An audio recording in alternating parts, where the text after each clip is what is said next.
Welcome back. All right, so we're going to talk about the 1997 draft, do a little redraft here. It is a top-heavy draft, and there are a lot of drafts that are like this. So if I tried to do one from 1999 or 2000, and I see that as kind of a challenge. This one kind of a challenge as well, because once you get into that second half of the first round, there's not really anybody who stands out. There aren't really like all these fantastic players as in some of the other drafts I've done, especially 2003, 1979. 2015 is shaping up to be one of the best drafts in recent history as well. So, yeah, 1997, not on that same level. But again, it's still fun to go through and mention players that nobody's heard their name spoken in quite some time. So at number one, originally, this is a Joe Thornton jersey I'm wearing. Joe Thornton was drafted first overall in Boston, rewarded him by putting him in this thing. Welcome to the team. We're going to wear these this year. God, what did I get myself into? So does Joe Thornton still go number one overall? Yeah, I think he does. I honestly, I could make an argument against having him number one overall, but I couldn't make it stick. He's lasted the longest out of anybody in this draft class. He's skating with the Sharks and could sign with them potentially. He's not. I haven't seen him actually on a tryout list though, so we'll see. But now we get to the San Jose Sharks at 2. And originally they drafted Patrick Marleau. Marleau, absolutely fantastic player who played a very long time, holds the record for most games played. But at number 2, I'm having San Jose go in another direction and draft Roberto Luongo. Luongo, of course, nice long career in net. If he'd been a San Jose goaltender in the late 90s, 2000s, who knows? Because San Jose was one of the better teams that did not win a Stanley Cup in that era. And if you add Luongo to that team in the mid-2000s, who knows what might have happened for San Jose, right? But at any rate, then they don't have Marleau. Marleau had some really good years there too, and then you don't have Marleau and Thornton together, so there's that. So at third overall, moving up from 12th, I'm having the LA Kings take Marian Hossa. So Luongo moves up from 4, Hossa moves up from 12, and Hossa, of course, Hall of Fame level career. His career ended early. He didn't play out his whole career or his whole contract with Chicago, but still, I would have Hossa at number 3 on this board. Number 4,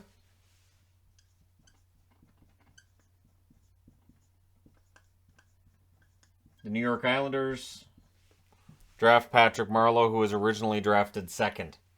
So I'm going to have Marleau taken at 4th. And, I mean, you can make an argument based on longevity for him ahead of Hossa and Luongo, but based on, at their peak, what they could do, to me, it's Marleau after Hossa and Luongo. But again, if you guys want to do redraft and say, hey, I think it's in this order, no problem. No harm, no foul. So the New York Islanders take Marleau at 4th. And then at 5th, yeah, it gets difficult already. Sure. Because again, we're getting into an area where there's some guys who are really close to one another. Yeah.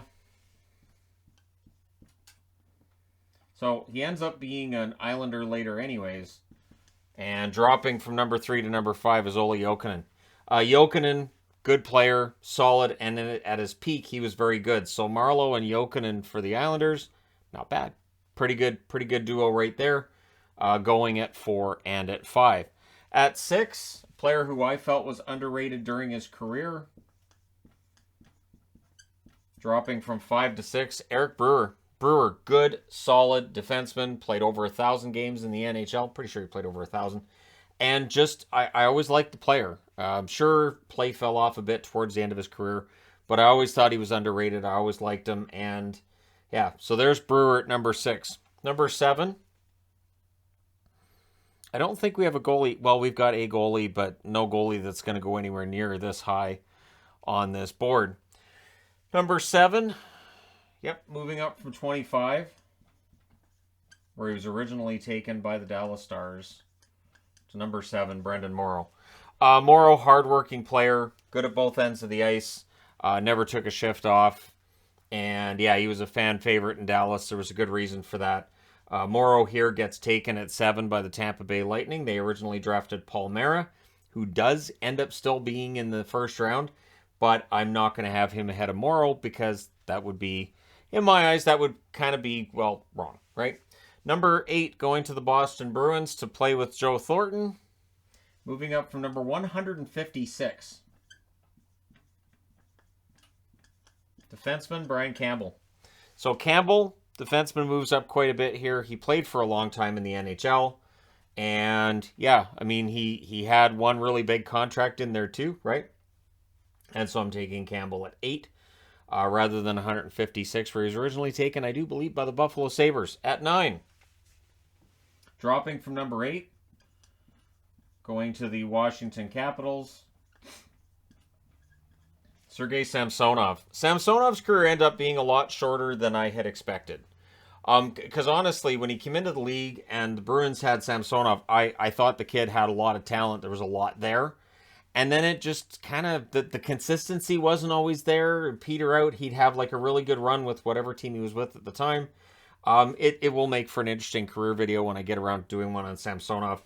Because, yeah, who at the time we referred to as Samsonov, but I'm guessing it is Samsonov. But yeah, I'm going to take him at 9. At 10... So at 10, yeah, moving up from 69th. I know, Shannon said the funny number.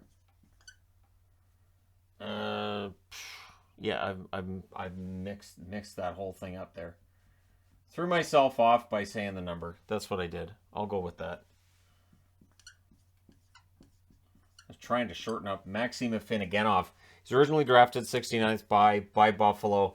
And have him go at number 10 to Vancouver, which makes some sense because I do remember when Afinogenov, whenever he was on the trade market or anything like that, Canuck fans really wanted him in Vancouver. Never happened, but Afinogenov, good goal scorer in his prime, decent player, and again, showing that there's a bit of a drop with this draft class as you go along. Number 11,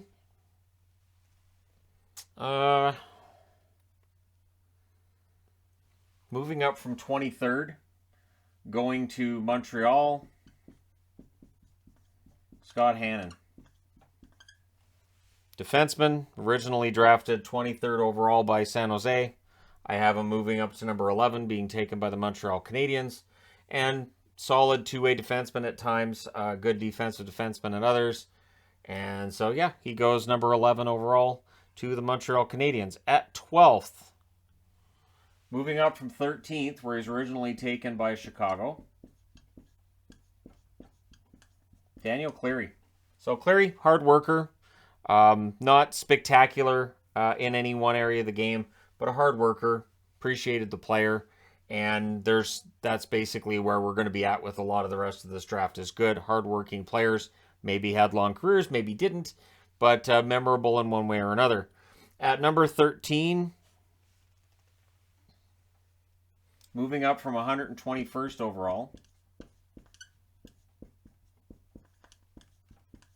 Jason Chimera. As I remember it, Chimera was fast. As I remember it, he was part of a good young fast core for the Oilers at one point, and had a decent career. He did. So again, decent career, middle six forward, played fourth line towards the end of his career, but yeah, mostly second and third line. In his prime, and so yeah, Chicago takes him at 13th. At 14th, moving up from 208th overall,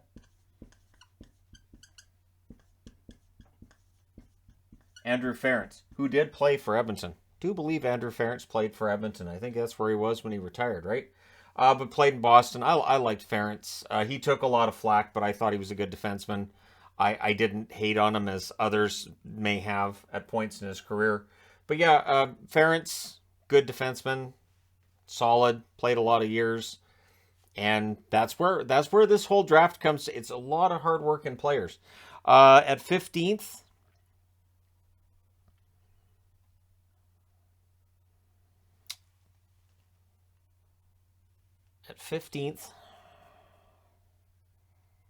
you know what? Going up from number 119 to number 15. Magnus Arvidsson, who sadly his career wasn't as long as I thought it should have been. Good player who he had to be with the right team, though. There were times where if he was not necessarily where he could succeed, it didn't work out very well. But I remember in Ottawa, very good player. And yeah, enjoyed watching him play, and then didn't always work out where else he was. Then at number 16, moving up from number 83, Joe Corvo. Two-way defenseman. You guys know the drill. Two-way defenseman. Played a while in the NHL. Good player. I'll go with Joe Corvo. This is going to be one of those drafts that you're going to have to remember a lot of these players. Younger viewers are going to be like, who? There's going to be a lot of that. But again, I would put Corvo at 16th. And I would expect a lot of discussion about who I pick where because of the fact that so many of these players are close to one another. At 17, moving up from 47th, where he was drafted originally, Christian Huselius. I believe he had a couple 20-goal seasons in there. But yeah, Huselius, again, second, third line forward at his best. I don't remember him playing on a first line. In terms of first liners, I think they're all basically in this top 5 over here. But yeah, so Huselius at 17 to Pittsburgh. Pittsburgh has a pretty good run when it comes to European players, right? So yeah, Huselius would probably work there. At 18th, for the Anaheim Ducks, is this where the goaltender goes? Nah, I'm going to take, dropping from 9th, Nick Boynton. Boynton was really hit and miss in his career. It really was a matter of hit and miss. And at times he was excellent, at other times not as much. And so he ends up going at 18th rather than higher up. If he'd been more consistent, I might have been able to argue him as high as 8th or 9th. But at 18th, I think that's a good spot for Boynton. At 19th, yep, this is where I'll put the goaltender. Is it always the Rangers? Feels like it's always the Rangers that I end up giving the goaltender. David Abbotsford, moving up from 161st. Abbotsford had some seasons there where he was the starter, ended up not playing as long in the NHL as I think most of us had envisioned when he broke through, but a decent career. And so Abbotsford at 19th, sure, why not? At 20th, moving up from number 177, Ladislav Nagy. So again, for fans who remember the 97 draft, remember that era, you may look at this and going, wow, Ladislav Nagy, I haven't heard that name in a long time. Yeah, probably not. But Nagy, good, middle six forward. Again, player towards the end of his career. I remember him being a fourth liner and whatnot. But yeah, Nagy ends up going at 20th to the Florida Panthers. Chicago with 2 picks. They get Jason Chimera and Joe Corvo. That's not bad. Again, considering the draft class being as it is. And again, late 90s drafts, you get in 99 and 2000 especially, it just feels like the draft was going through a real downbeat. It was a real issue at that point. But there are some undrafted players that came out of that era that were pretty good. So anyways, Ladislav Nagy, 20th overall to the Florida Panthers. At 21, I'm going to have to defend this pick if I put this here. Nope. I'm going to chicken out. And have Paul Mara, who was originally taken 7th overall, taken 21st. Mara, defenseman, played top 4 at points. He was 5th, 6th defenseman as well. And not spectacular, but had a good career. And so, yeah, at 21, you could argue him as high as, I would argue, 14th or 13th. Again, I'm not really as attached to where these players are as I might be in other drafts. It really is a feeling of, I think this player should go here. I feel like this should go here. It's as close to Zen as I get, really, is when I'm doing these redrafts. Number 22. Yeah, I'm going to have to. I can't keep dropping him. Even though Matt Cook was taken originally 144th overall by Vancouver. Now, I'm going to be honest. When he played in Vancouver, there were times where I couldn't stand him. So this was not one of those situations where I'm sure when he was with the Canucks, you cheered for him. No, not really. There were plenty of times with Matt Cook where I was like, "What are you doing there, Matt? What's that? Why did you do that? Great. Now they're angry. Cool. Now they're angry." It feels like he's a guy that if you're hanging out with him and you're looking at a hornet's nest, he'd be the one poking it with a stick. He'd be like, "All right, no, seriously, we're already in. You don't. Oh, and now you knocked it down." So that's kind of how I felt about Matt Cook when I came to the Canucks' chances. He was one that was always banging on the hornet's nest. Just leave it alone. There are teams that you want to just let them sleep through the game. Just let them rest. Just leave them. And Cook will be ticking them off. 23, moving up from where he originally was drafted, which was 48th. I'm going to have San Jose take a defender here. Henrik Tolinder. Tolinder, you guys know the routine at this point. Good defenseman, good career, solid all around. Not spectacular, not an all-star that I can remember, and just a really decent career. So I'm going to have Tolinder go to San Jose. So they get Luongo and Tolinder. Not a bad haul. But again, it shows that this draft was not as deep as some of the other ones I've covered. Moving up from 130th overall to 24th. To New Jersey goes Kyle Calder. So Kyle Calder, I remember when he came into the league, there was some expectations. He never quite reached the level of reached to that level that was expected of him, but still, middle six forward, yes. Able to get to 20 goals, yeah, possibly. So yeah, Calder, I'm going to have him at 24, and then we're down to the last two at 25, moving up from 136th, and taken by the Dallas Stars is Mike York. So Mike York, again, not a spectacular career, but solid forward at points during his career. And then at 26 to the Colorado Avalanche, who had the last draft pick that year, at least in the first round. Antti Laaksonen. Antti Laaksonen wasn't just a fun player's name to say because you could kind of make it sound like anti-laxative. I admit, I said it more than once. But Antti Laaksonen, I thought, hardworking forward, not spectacular, third liner, played on the fourth line as well during his career.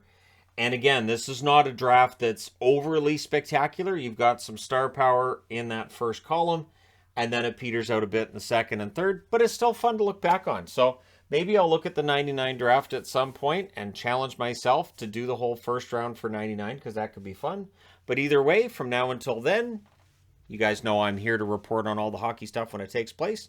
Let me know your thoughts in the comment section below as always. Don't forget to hit like and subscribe if you're browsing your way through, you just happened upon this video. Thank you guys so much for watching, for all your support. I will talk to you again soon.